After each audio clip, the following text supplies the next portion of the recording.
Hello guys, in this video we are going to discuss about the Reformatsky reaction, which is basically a reaction between an zinc enolate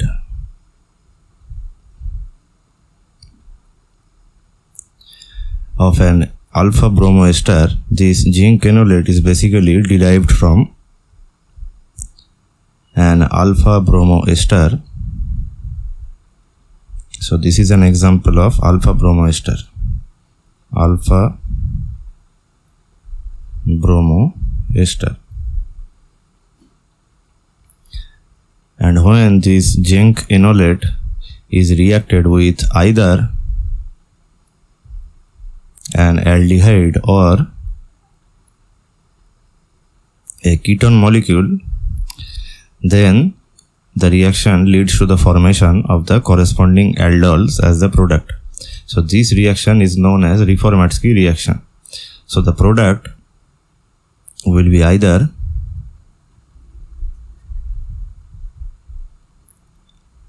this one or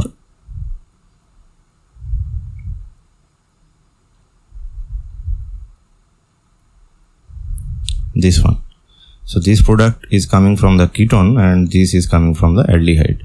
So now let us consider the mechanism of Reformatsky reaction, also the formation of this zinc enolate from this alpha bromoester. When alpha bromoesters are treated with metallic zinc, then zinc, we all know that it is a 2-electron reductant. 2-electron reductant. That is, it always releases 2 electrons to reduce other oxidants. So in this case also zinc will donate its electron pair to this oxygen center and this carbon-oxygen bond will break and this bromide will leave from the system. It will lead to the formation of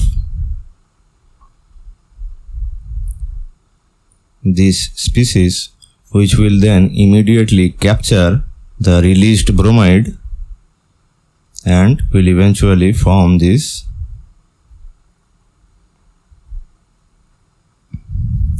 stable zinc enolate. So the main importance of Reformatsky reaction is that zinc enolates are not reactive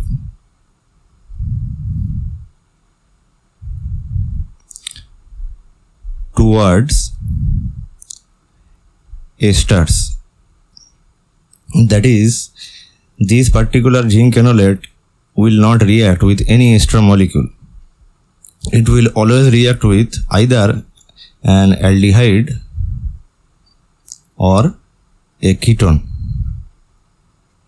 And that's why no self condensation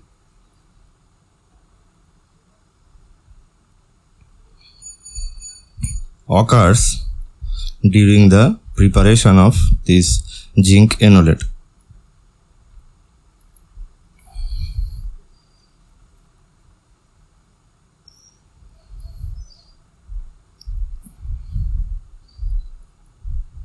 Right? So this is the main importance of zinc enolates. So after the formation of this zinc enolate, if we react it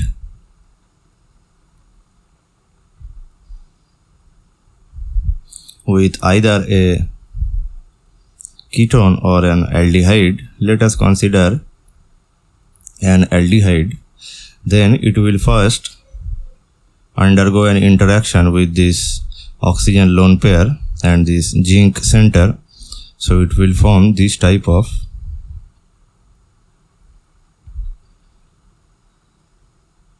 arrangement,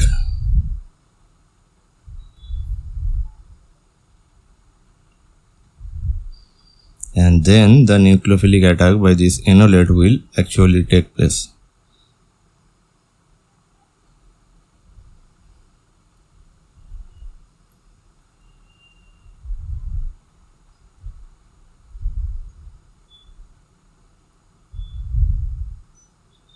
right? So after that, if you simply perform a aqueous workup, then this O zinc oxygen zinc bond will be protonated and you will eventually get this corresponding aldol molecule as the final product.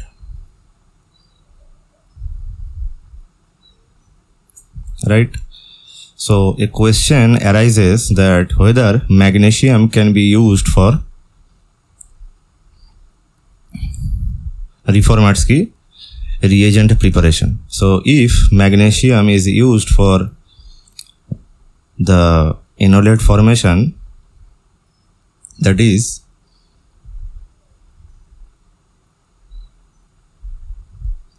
this enolate will be the case when magnesium will be used, and our zinc enolate is like this.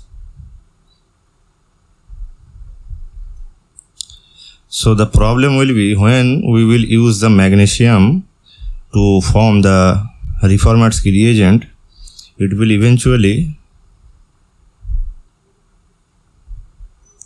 form a Grignard-like species.